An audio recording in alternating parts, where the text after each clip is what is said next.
Are you here for Casey? Yes. For Casey, I'll be right out. That's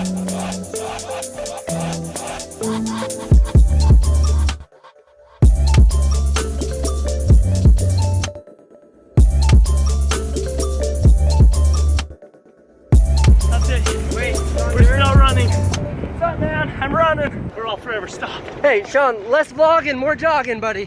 2.5 miles, Sean, how you feeling? Yeah, that's good for me. Tap out.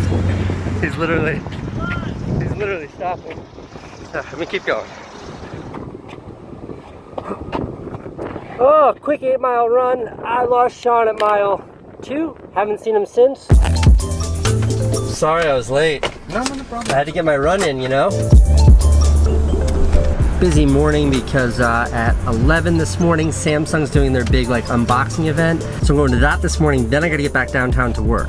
They did send me a car in driver, but I think this traffic's a little bit slower than the boosted board, so I'll meet you there. Thank you, sir. This is why I always have to have a boosted board with me. Ah, I forgot my helmet in the back of that car. 1 block of, holy shit, look at that line. Hey, it's Kelsey. Hi. Am I late? Not yet. Barely made it.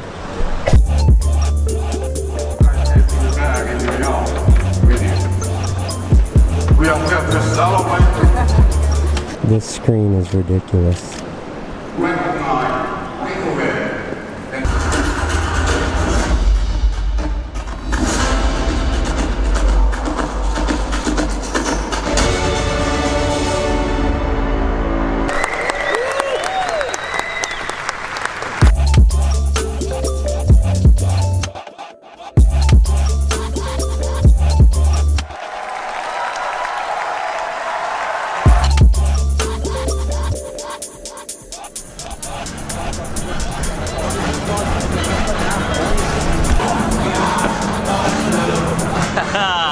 Hey, Sam, good to see you, man. Good to see you, man.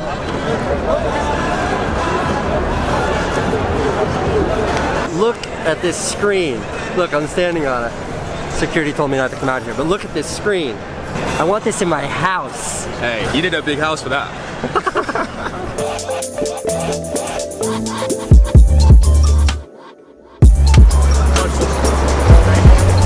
Cool event, Samsung. Thanks for having me. Just one quick question. Where my Note 8 at? You're usually really good about giving me the new devices. Hey, it's tomorrow morning. Look, I got one.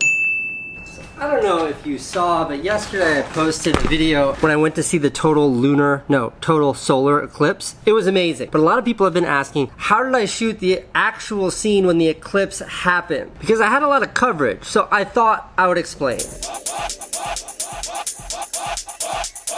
First, you should know I had 5 cameras shooting simultaneously while the eclipse took place. 2 of those cameras were flying cameras. First, the perfect overhead shot.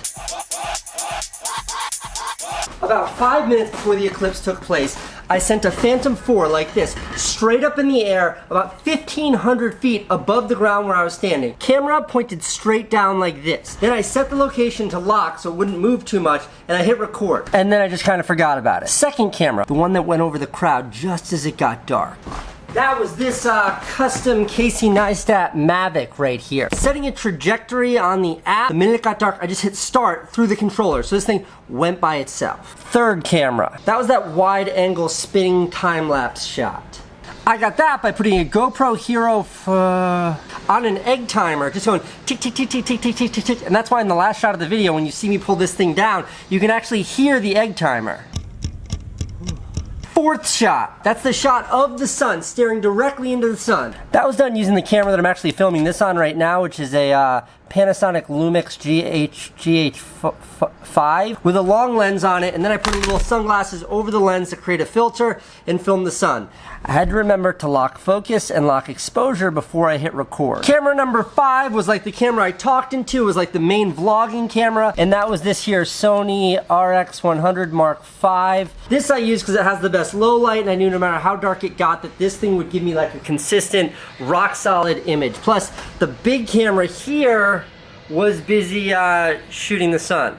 And that is how one person shoots with 5 cameras to get 5 angles to capture 1 minute and 44 seconds of totality.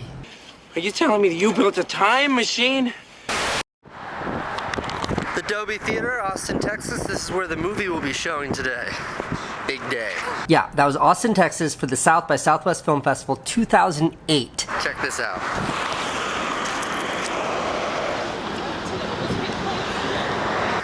Big day. It was a big day. What was taking place there is my friends Josh and Benny Safdie. Hey! What's happening, man? That's Josh. Benny! Oh my goodness! It's Casey! Benny.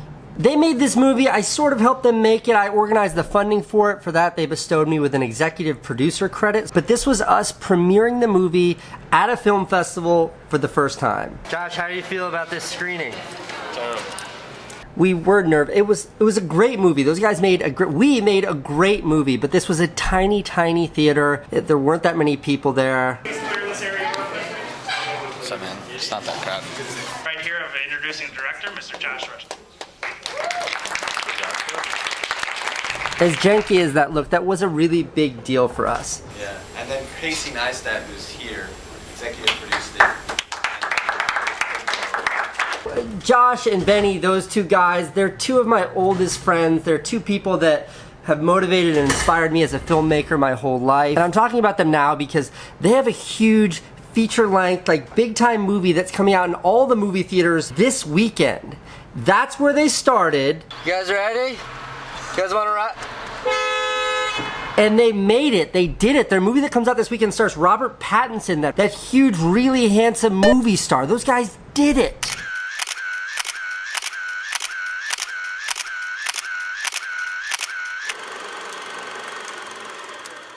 We used to make movies together when this is what a video camera looked like. Hey Casey, say hi.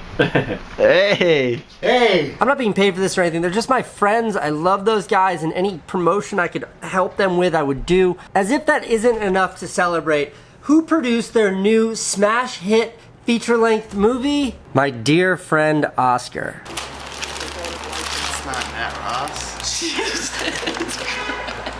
Oscar is one of the first people that ever worked for my brother and me, and we hired him the day after he moved to New York City when he was like 21 or something. This video is him opening his Christmas presents from Van and me. I know, it looks like a lot of money. That is like less than 1 week's pay. Those were all $1 bills. Just put it in your wallet.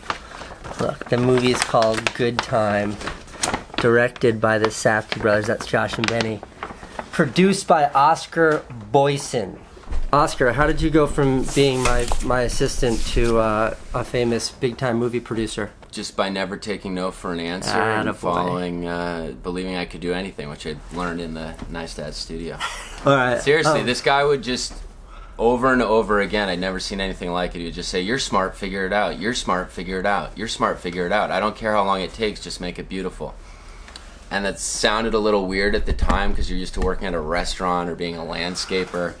But it was actually really empowering, and it took me a while to figure that out. And the more movies I made, the more I realized it didn't matter. It kind of applies to everything. Oscar, how did you get Robert Pattinson of Twilight fame to star in this movie? 2 years ago, about 2 years ago today, Robert Pattinson saw an image from a movie that I also produced, that Josh and Benny also directed, and he emailed Josh and Benny and said, "I want to do whatever you guys are doing next." So Robert Pattinson came to Josh and Benny to be in this movie, or a movie. Yeah, and Josh said, "Be careful, because when we say we're going to do something, we actually do it." Which is not something that happens in the movie business very often. I want to bring up the Rotten Tomatoes. You got Rotten Tomatoes here, Game of Thrones there. Movies opening this week. Look at this, look at this, look at this. Good Time. 90%. That's more than all these other movies. That's kind of it for my plug for Good Time. I'll end this by saying this is not a movie for children. There's gratuitous violence, there's drug use, there's profanity. But it is the movie that the young aspiring filmmaker version of me would have been so psyched. I would have seen it and said, "I want to make movies." It looks like a Martin Scorsese movie from the 1970s, if that means anything to you. Okay, last detail. If you're in New York City tomorrow. If you're in New York City, August 24th, 2017, what are we doing, like hosting a screening? Oscar and I are gonna be hosting a screening of this at Union Square, Regal Union Square at 7:20 p.m. 14th Street, Regal Union Square, that one? Yeah. August 24th, 7 p.m., New York City. Come, we'll be there, and then after the movie, we're gonna have like a conversation about how we got into filmmaking and how we came from different or places. maybe I'll just interview Oscar about being a producer. Yeah. All right, I'm gonna end this here episode by showing you a little taste of a Good Time movie. This is like a tiny little teaser. Dyed your hair. You dyed your hair. Yeah. Just kind of a weirdo. I'm rocking Gucci Chanel. Yeah. Choppers, they ringing like bells. I think you're better than me. I am better than you. I'm rocking Gucci Chanel. No, I'm rocking. Trying to fucking figure my shit out too. Okay, I'm gonna go and take a shit in that guy's house. Rob's favorite line. All right, go watch that. Come see us tomorrow if you can't. Just I'll link it below. Go see the movie. Support my homies. See an awesome movie. All right, I gotta go. Nationwide. Thanks, Casey. I'll see you soon. Later, Osborne. I'm rocking Gucci Chanel. Yeah. Choppers, they ringing like bells. Yeah. Smoking on gas, call it shells. Yeah. If you talk shit, you get shells. Yeah. I'm rocking Gucci Chanel. No.